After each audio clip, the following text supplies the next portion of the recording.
Morning students, आज हम देखेंगे थ्योरी ऑफ डिमांड। बहुत ही इजी सा टॉपिक है और आई होप आप बच्चों ने जो है ये पहले भी किया होगा।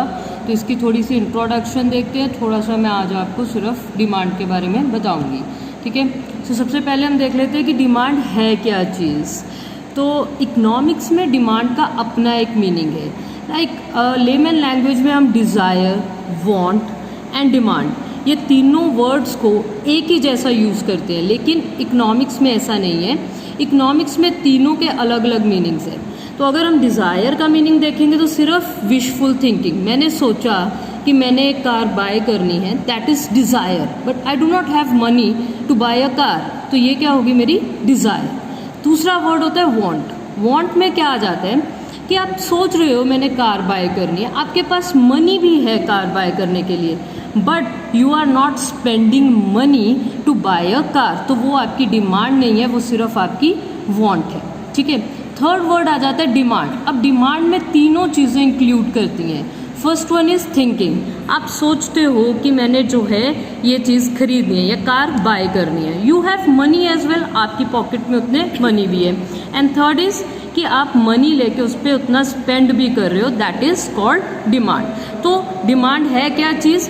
बेसिक एक रिलेशनशिप है बिटवीन प्राइस एंड डिमांड, कि प्राइस के घटने या बढ़ने से डिमांड में क्या चेंजेस आ रही हैं, वही हमारे पास डिमांड है। अब बहुत सारे इकोनॉमिस्ट इस बात पे डिस्टिंग्विश करते हैं कि डिमांड एंड क्वांटिटी डिमांडेड क्या है, इन दोनों वर्ड्स में क्या डिस्टिंग्विश है। सिंपल सी बात है, डिमांड जो है कि डिफरेंट क्वांटिटी हम जो खरीद रहे हैं at alternate price a given period of time, कि किसी भी प्राइस पे कितना क्वांटिटी हम खरीद रहे हैं, अगर मैंने उसको एक्सप्लेन करना है एक टाइम पीरियड में, उसको मैं डिमांड बोलूँगी। अगर एक प्राइस पॉइंट पे मैंने ये देखना है कि कितने बायर्स विलिंग टू बाय हैं, तो उसको हम बोलेंगे quantity demanded. Right, so this is the introduction of demand, कि डिमांड क्या चीज़ है या फिर क्वांटिटी डिमांडेड क्या चीज़ है। अब देख लेते हैं टाइप्स ऑफ डिमांड। तो टाइप्स ऑफ डिमांड में सबसे पहले हमारे पास आ जाती है प्राइस डिमांड। बहुत इजी सी बात है, प्राइस डिमांड में हमारे पास प्राइस और डिमांड का आपस का एक रिलेशनशिप है, जिसको हम कहते हैं प्राइस डिमांड फंक्शन। तो इसमें क्या है कि there is an inverse relationship between both. जितना प्राइस बढ़ेगा उतनी डिमांड कम होएगी, जितना प्राइस बढ़ेगा उतना डिमांड कम होगा, और जितना प्राइस कम होगा उतना डिमांड बढ़ेगा।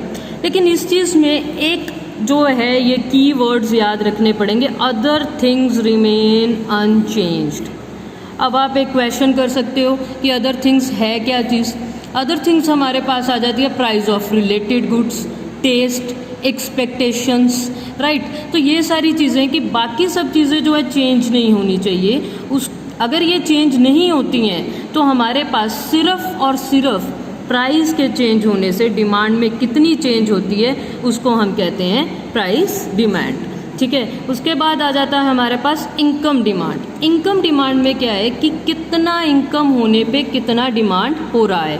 तो यहाँ पे this is a positive relation, तो इसको हम इनकम डिमांड फंक्शन भी कहते हैं, and this is a positive relation. देखो, जितना हमारा इनकम ज़्यादा होगा उतना ही हमारा डिमांड ज़्यादा होगा, लेकिन इसमें एक एक्सेप्शन होता है। एक्सेप्शन होता है फॉर द गिवन गुड्स। ठीक है, अगर इन्फीरियर मटेरियल है तो जैसे जैसा मेरा इनकम बढ़ेगा मैं इन्फीरियर गुड्स का जो डिमांड है वो कम कर दूंगी।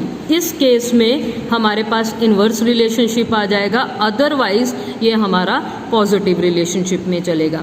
थर्ड आ जाता है क्रॉस डिमांड। अब क्रॉस डिमांड में यहाँ पे एक चीज़ बहुत देखने वाली है, इन दोनों में तो मैंने x और x ही लिया है, लेकिन यहाँ पे मैंने x एंड y लिया है, which means I have taken two commodities.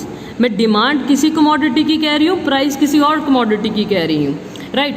तो इसमें दो बेसिकली चीज़ें आ जाती हैं, सब्सटीट्यूट्स एंड कॉम्प्लीमेंट्री गुड्स। ठीक है, सब्सटीट्यूट्स कैसे होते हैं? टी और कॉफ़ी, कि मेरा आज चाय की जगह मैं कॉफ़ी से भी काम चला सकती हूँ, दीज आर सब्सटीट्यूट्स। कॉम्प्लीमेंट्री क्या होते हैं? इंक एंड पेन, दोनों इकट्ठे यूज़ होंगे, एक दूसरे के बिना यूज़ नहीं होंगे। अब क्रॉस डिमांड में क्या है कि अगर सारी चीज़ें कांस्टेंट रहती हैं तो एक गुड यानी गुड एक्स के जो है या फिर वाई के प्राइस के चेंज होने से एक्स पे क्या इम्पैक्ट पड़ता है। इसको मैं थोड़ा सा एग्जाम्पल दे के आपको समझाती हूँ। सपोज़ अगर टी एंड कॉफ़ी है, ठीक है, तो टी एंड कॉफ़ी की जगह आप कोक और पेप्सी लेते हैं, ठीक है, बिकॉज कोक और पेप्सी जो है वो ज़्यादा बेटर सब्सटीट्यूट्स माने जाते हैं। सपोज़ प्राइस ऑफ कोक बढ़ गया, ठीक है, अब क्या होएगा, डिमांड पेप्सी की बढ़ जाएगी। क्यों? क्योंकि पेप्सी और कोक दोनों एक जैसे प्रोडक्ट हैं, तो अगर एक का प्राइस बढ़ गया दूसरे की डिमांड बढ़ जानी है। तो इन केस ऑफ सब्सटीट्यूट्स क्या हो गया, positive relationship.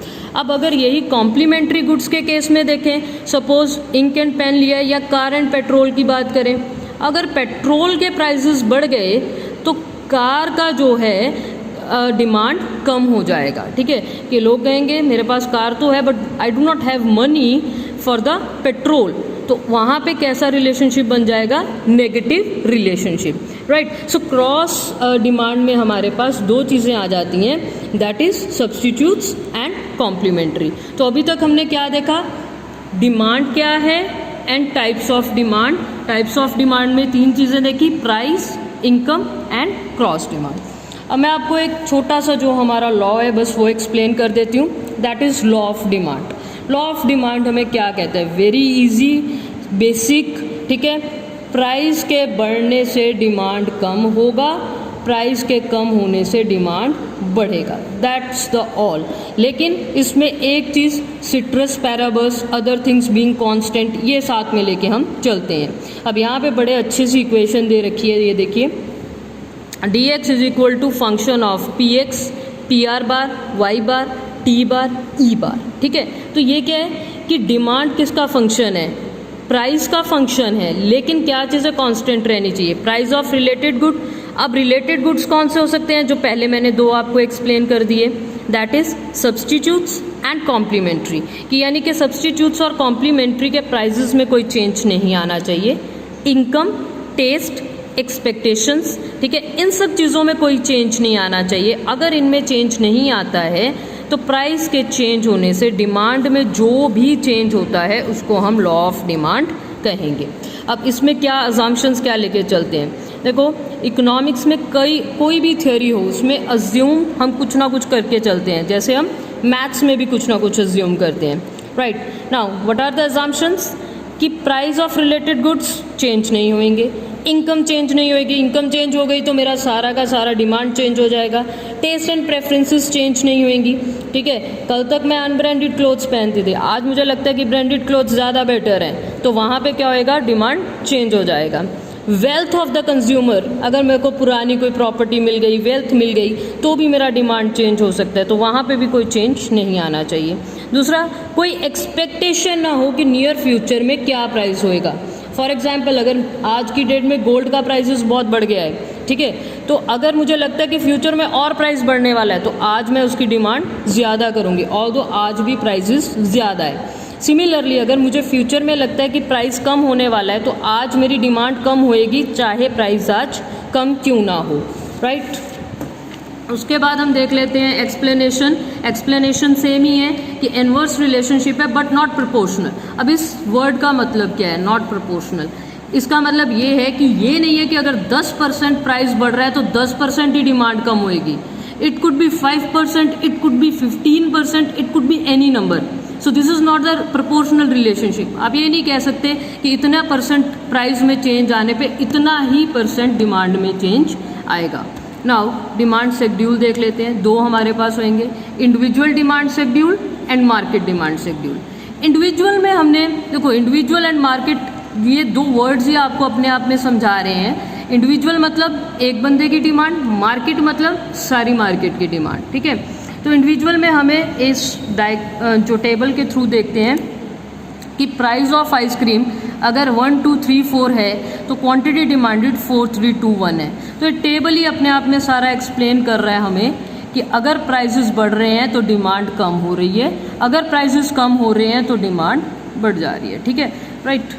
So this is, it shows quantities of a given commodity which an individual consumer will buy at all possible prices at a given time. तो एक बंदा जो एक गिवन प्राइस पे एक गिवन टाइम पे किसी प्रोडक्ट के लिए जो डिमांड करता है उसको हम इंडिविजुअल डिमांड शेड्यूल कहते हैं। नाउ मार्केट डिमांड शेड्यूल, अगर मार्केट में बहुत सारे पर्सन्स हैं, मैं उनकी डिमांड को इकट्ठा कर दूं तो वो मेरे पास बन गया मार्केट डिमांड शेड्यूल, राइट।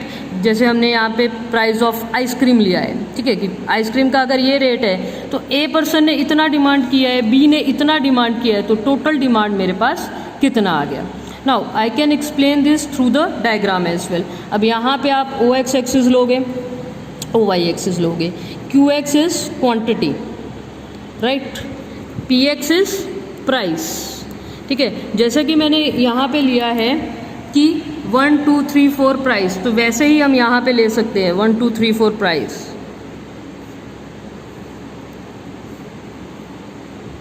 ठीक है।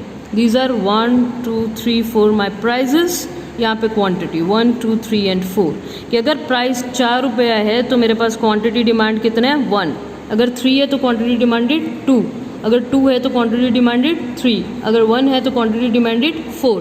तो बट ये मेरे पास क्या बन गया, इंडिविजुअल डिमांड कर्व, कि किसी एक पर्सन का डिमांड कर्व मेरे पास क्या बना है। अब similarly I can draw market demand curve, ठीक है।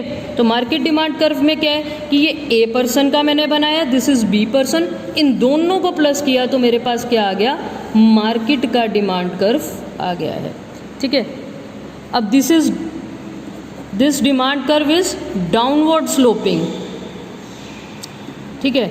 अब आपके मन में सवाल आ सकता है डाउनवर्ड स्लोपिंग क्यों है, वो हम कल के लेक्चर में करेंगे। Thank you very much.